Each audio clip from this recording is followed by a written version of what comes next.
Salut, bienvenue dans une nouvelle vidéo. Apprendre à connaître les anciens personnages de l'histoire est très fascinant pour énormément de gens. Au cours des 100 dernières années, il y a eu d'incroyables découvertes archéologiques pour lesquelles nous n'avons parfois aucune réponse. Grâce à ces découvertes, nous en apprenons de plus en plus sur la façon dont les gens vivaient autrefois. D'une découverte remarquable dans un arbre évidé, à de mystérieuses statues ressemblant à des extraterrestres, en passant par une ville souterraine découverte par hasard. Vous êtes nouveau sur la chaîne? N'hésitez pas à vous abonner, à cliquer sur la cloche pour activer les notifications et à laisser un pouce vers le haut pour nous soutenir. Numéro 10. Cliff Palace est la plus grande habitation de falaise d'Amérique du Nord et on pense qu'elle a été construite par les peuples Pueblo. Il s'agissait d'un groupe d'indigènes préhistoriques qui ont créé cette structure extraordinaire en 1200 avant Jésus-Christ. Elle est située dans le sud du Colorado, aux États-Unis, dans le parc national de Mesa Verde. La structure est construite principalement en grès, en mortier et en poutre en bois. Elle contient 150 pièces et 23 espaces circulaires en retrait qui auraient servi aux rituels ainsi qu'aux cérémonies. Sa construction aurait pris environ 20 ans. On estime qu'une population d'environ 100 personnes y vivait. Mais ce qui est étrange, c'est que les portes sont relativement petites. Cela pourrait expliquer pourquoi les gens étaient plus petits à l'époque que de nos jours. Certains archéologues pensent que le Cliff Palace était peut-être le centre d'une grande municipalité entourée de petites communautés. Numéro 9. En 1999, un homme de 20 ans a été retrouvé à Mexico dans les ruines d'un temple vieux de 650 ans. L'homme était un descendant du peuple aztèque. Ce groupe de personnes vivait dans le centre du Mexique entre 1300 et 1521. Selon les scientifiques, cet homme a été sacrifié.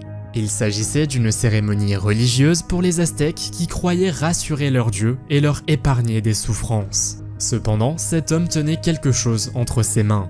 Après des années de recherche, il s'est avéré que c'était un sifflet de la mort. Le son provenant de ce sifflet est l'une des choses les plus terrifiantes que j'ai jamais entendues. Il suffit d'écouter.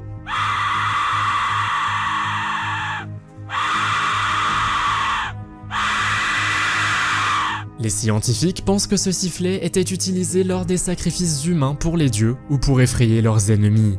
Imaginez qu'un ennemi entende des centaines de sifflets de la mort différents en même temps. Vous reculerez probablement. Numéro 8. La plaine des Jarres est un paysage archéologique situé au Laos, un pays d'Asie. Elle se compose de milliers de jarres ou pots en pierre dispersés sur le plateau de Chieng Quang.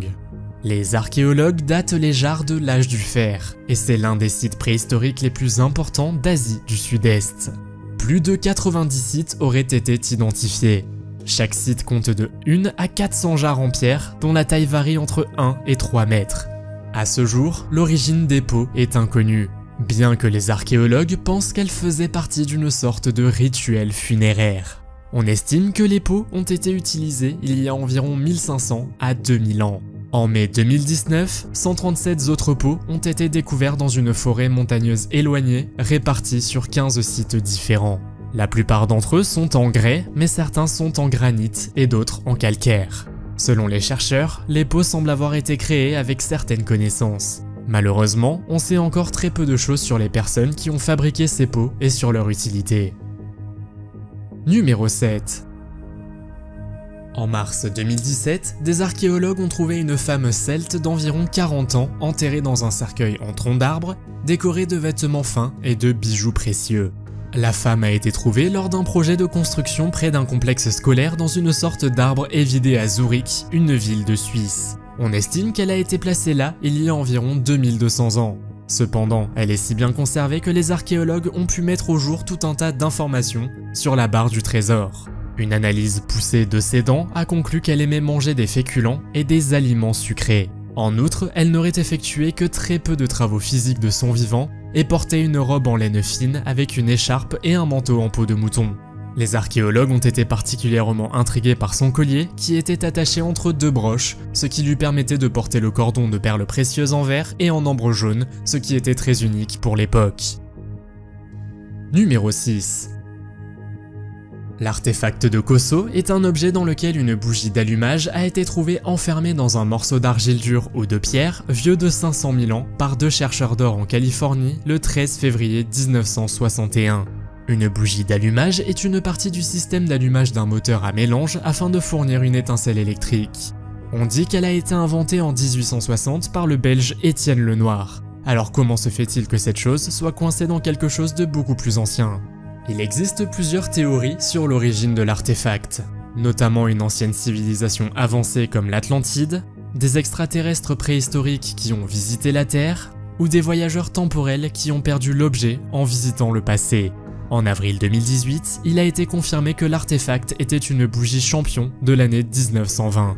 Pourtant, le mystère reste entier sur la façon dont cet objet s'est retrouvé coincé dans une motte d'argile ou de pierre vieille de 500 000 ans. Numéro 5. Pumapunku fait partie d'un grand complexe de temples qui fait partie du site de Tiwanaku, dans l'actuelle Bolivie, à environ 10 km du lac Titicaca, dans les Andes.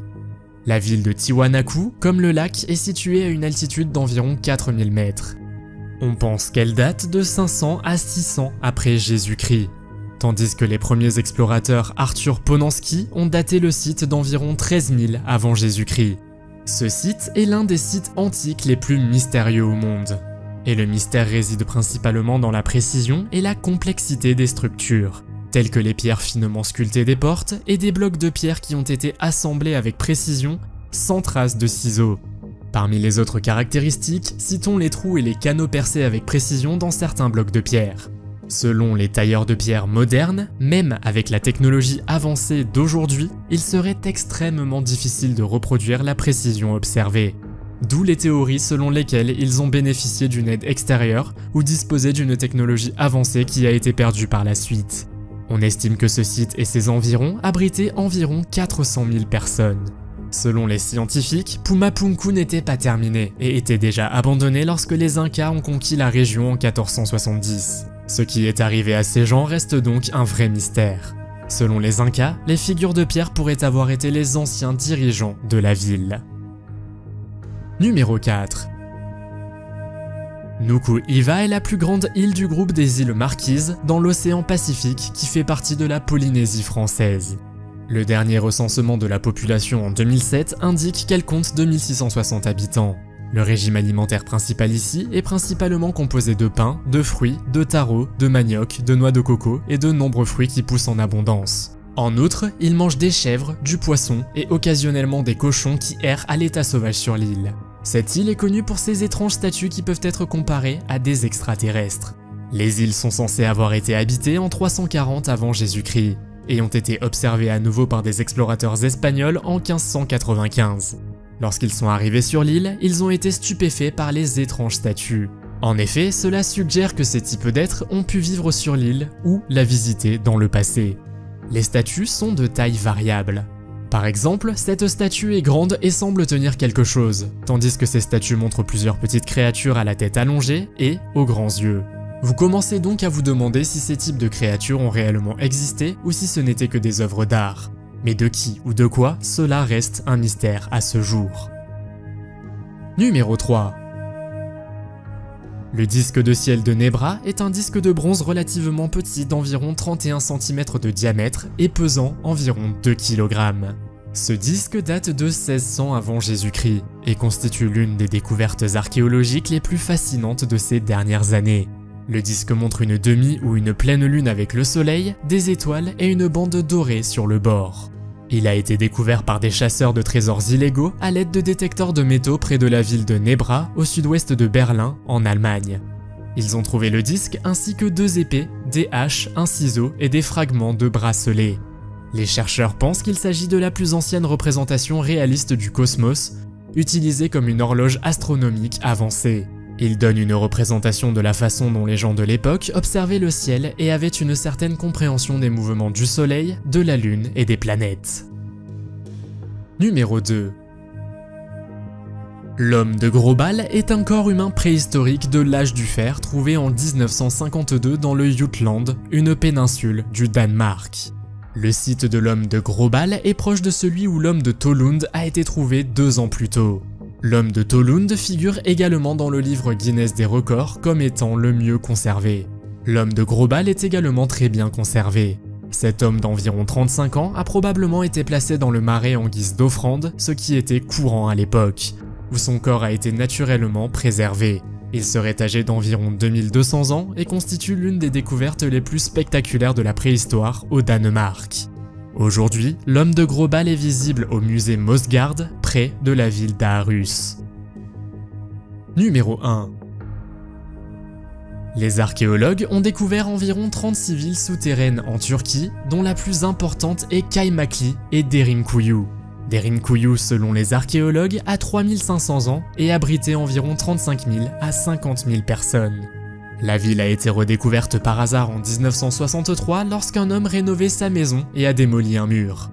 Au cours de ce processus, un tunnel a été mis à jour et a conduit à la ville souterraine. Située sous le district de Nevşehir en Turquie, elle compte 11 niveaux qui s'étendent jusqu'à une profondeur de 60 mètres selon le National Geographic. La ville souterraine disposait d'installations telles que des caves, des salles de stockage, des étables pour les animaux, des puits, des réfectoires, des chapelles et peut-être des écoles. On pense que le peuple phrygien a construit la ville souterraine entre 780 et 1180 avant Jésus-Christ pour se protéger des Arabes musulmans.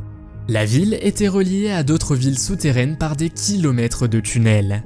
Ils ont également été utilisés plus tard par d'autres peuples comme refuge et elle a finalement été abandonnée en 1923 jusqu'à ce qu'elle soit redécouverte 40 ans plus tard. Quelle est selon vous la découverte la plus incroyable de cette liste? Faites-le moi savoir dans les commentaires. Si vous avez aimé cette vidéo, mettez un pouce en l'air. Si vous voulez voir d'autres vidéos que nous avons réalisées, cliquez sur l'une d'entre elles à l'écran ou jetez un coup d'œil à la chaîne. Merci d'avoir regardé et à la prochaine.